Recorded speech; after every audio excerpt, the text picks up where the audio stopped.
आदरणीय जंजारिया साहब, आज बहुजन समाज पार्टी और इनेलो गठबंधन के संयुक्त कार्यकर्ता सम्मेलन में पहुंचने पर मैं मेरे सामने बैठे हुए सभी सरदारों का, बड़े बुजुर्ग, नौजवान साथी, माताओं बहनों का इस कार्यक्रम में पहुंचने पर बहुत बहुत आभार और अभिनंदन करता हूं। आप सबका बहुत बहुत स्वागत है सर।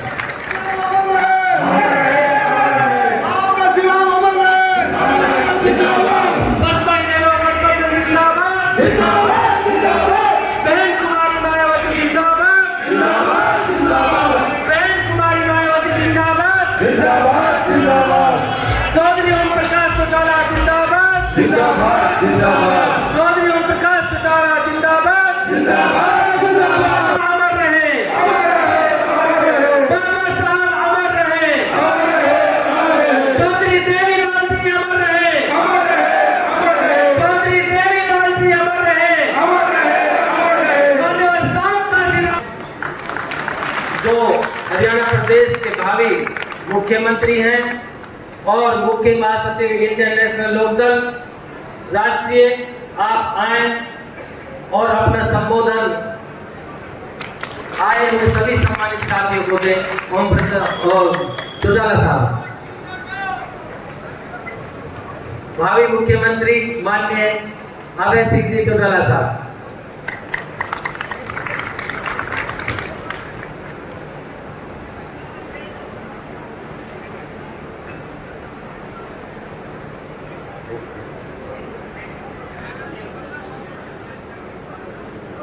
परिवर्तन करना चाहते हो कि नहीं चाहते हो? तो फिर जब नारे बुलवा रहे थे आपसे, तो आवाज बुलंद क्यों नहीं? परिवर्तन तब आएगा जब तुम्हारी आवाज में दम हो, और इतना आपकी आवाज में दम होना चाहिए कि भाजपा और कांग्रेस वाले भी जब आपकी आवाज को सुने तो आप बुलंद आवाज से प्रभावित होकर के इस गठबंधन में शामिल होकर के परिवर्तन में आपका साथ निभाने का काम करें।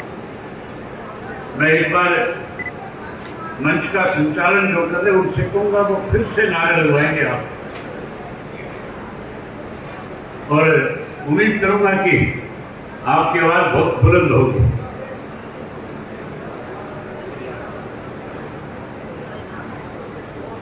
इनेलो बसपा गठबंधन जिंदाबाद, जिंदाबाद, जिंदाबाद। इनेलो बसपा गठबंधन जिंदाबाद, जिंदाबाद, जिंदाबाद। बहन कुमारी मायावती जिंदाबाद, जिंदाबाद, जिंदाबाद। बहन कुमारी मायावती जिंदाबाद, जिंदाबाद, जिंदाबाद। चौधरी ओम प्रकाश चौटाला जिंदाबाद, जिंदाबाद, जिंदाबाद। चौधरी ओम प्रकाश चौटाला जिंदाबाद, जिंदाबाद, जिंदाबाद। बहुत बहुत धन्यवाद।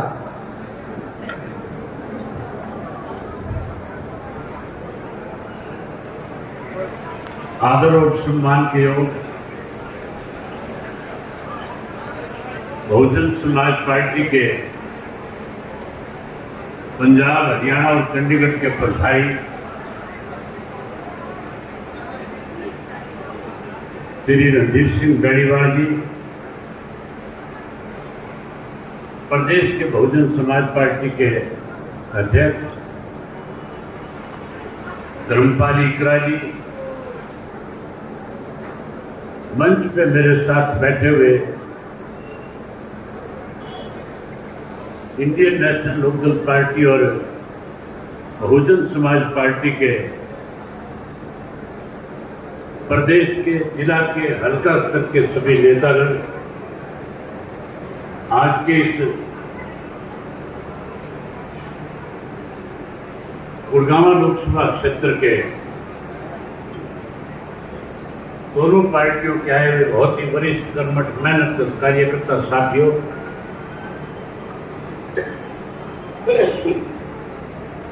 पत्रकार, छायाकार दोस्तों, मेरे से पहले जो साथी वक्ता थे उन्होंने सारी बातें आपके सामने खुल करके कही। पिछले 10 वर्षों में भाजपा की सरकार बनने के बाद किस किस्म के हालात इस देश के रहे, प्रदेश के रहे, उससे पहले जो कांग्रेस की सरकार थी, उस कांग्रेस के राज में इतनी बड़ी लूट मची थी कि लोगों ने ये मन बना लिया था, फैसला कर दिया था कि हम कांग्रेस को सत्ता से पार करेंगे। मनोहर लाल खट्टर मुख्यमंत्री था, कहता था मैं इस साजिश को बेनकाब करूंगा, मैं सबके सामने इसका पर्दाफाश करूंगा। साजिश किसी और की नहीं थी, आरएसएस के लोगों की थी, भाजपा की सरकार की थी। आज साथियों, हर वर्ग के लोग इस सरकार से दुखी है, परेशान है। आज हर आदमी बदलाव चाहता है। मैंने उस यात्रा के दौरान देखा था, हर आदमी कह रहा था कि हमने कांग्रेस का 10 साल का राज देखा, हमने भाजपा का 10 साल का राज देख लिया। जो राज चौधरी देवीलाल का था, जो राज चौधरी ओम प्रकाश चौटाला का था, हम उस राज को दोबारा बनाना चाहते हैं। हर आदमी की इच्छा है। और अब तो साथियों, आपको एक और मजबूत साथी मिल गया। मेरे से पहले रणदीप सिंह जी बता रहे थे कि अगर हम देश का पेट भर सकते हैं, हम अनाज पैदा कर सकते हैं, हम धरती का सीना चीर सकते हैं, हम गर्मी और सर्दी की परवाह ना करके इस देश की सीमाओं की रक्षा कर सकते हैं, तो फिर हम राज क्यों नहीं कर सकते? हम राज कर सकते हैं कि नहीं कर सकते? राज होना चाहिए कि नहीं होना चाहिए आप लोगों का? अगर मजदूर मजदूरी करके सड़कें बना देता है, बहुमंजिली इमारतें बना देता है, रेल के ट्रैक खड़े कर देता है, हवाई अड्डे बना देता है, तो फिर उस मजदूर की राज में हिस्सेदारी होनी चाहिए कि नहीं होनी चाहिए? तो राज मांगने से नहीं मिलता, राज को छीनना पड़ता है। और इस राज को छीनने के लिए ना तो आपको लाठी की जरूरत, ना तोप की जरूरत, ना बंदूक की जरूरत। केवल और केवल चुनाव के वक्त जहां ऐनक का निशान हो, ऐनक का बटन दबा देना, जहां हाथी का निशान हो, हाथी का बटन दबा देना, राज आपका बन जाएगा। आज साथियों, सारे राजनीतिक दल जो है, क्योंकि चुनाव आ गया, ऐसे लोगों को प्रभावित किया जाए इसके लिए बड़े बड़े वायदे करते हैं। भूपेंद्र सिंह हुड्डा कहता है मैं मुख्यमंत्री बनूंगा, 6,000 रुपए पेंशन कर दूंगा। उस हुड्डा से पूछने वाला हो, 10 साल मुख्यमंत्री रहा था, तब बुढ़ापा पेंशन क्यों नहीं बढ़ाई? तब बुढ़ापा पेंशन बढ़ाने की बजाय ये जो 1,80,000 का जो कानून बनाया गया है, ये देन भूपेंद्र सिंह हुड्डा की है, कांग्रेस की देन है। भूपेंद्र सिंह हुड्डा ने कैसे बुजुर्ग की सम्मान पेंशन, अपमान पेंशन बने, उसकी पेंशन कटे, इसके लिए सबसे पहले 1.5 लाख रुपए का कैप लगाने का काम किया था। अब कहता है बढ़ा दूंगा। वहीं उसके साथ साथ कहता है ओल्ड पेंशन स्कीम लागू कर दूंगा। कर्मचारी साथी बैठे होंगे, ये ओल्ड पेंशन स्कीम खत्म करने वाला कोई और नहीं, भूपेंद्र सिंह हुड्डा था। उसके राज में खत्म हुई थी। साथियों, मान के चलो, काम वही करता है जिसको आम आदमी की पीड़ा की समझ हो।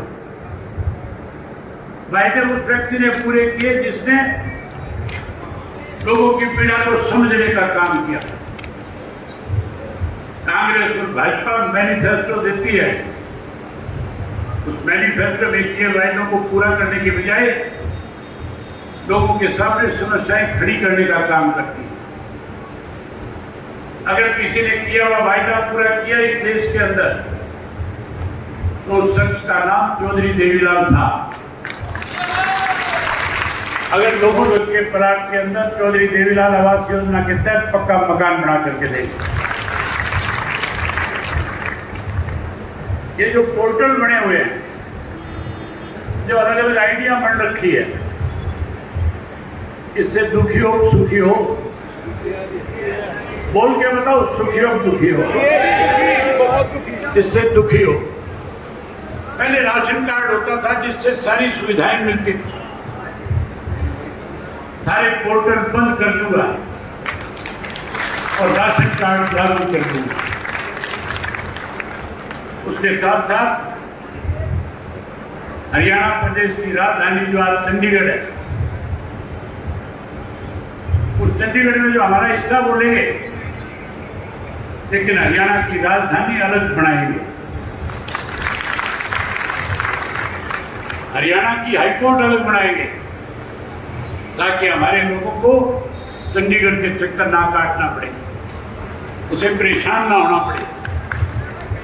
ये काम तब संभव है साथियों जब आप 40 दिन मात्र बचे हैं चुनाव के। इन 40 दिन के अंदर दोनों पार्टी के कार्यकर्ता अभी से लोगों से संपर्क करना शुरू करें,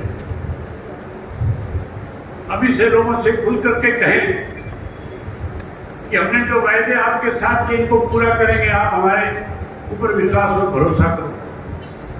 जब आप लोगों के बीच में जाओगे, लोग आपकी बात पे भरोसा करेंगे और 1 अक्टूबर को आपके पक्ष में मतदान करके 4 अक्टूबर को आपकी सरकार बनाने का काम करेंगे। मैं उम्मीद करूंगा कि हर कार्यकर्ता आज से इस काम को आगे बढ़ाने में अपनी बड़ी भूमिका निभाने का काम करे। निभाओगे इस काम को। बहुत धन्यवाद आपका।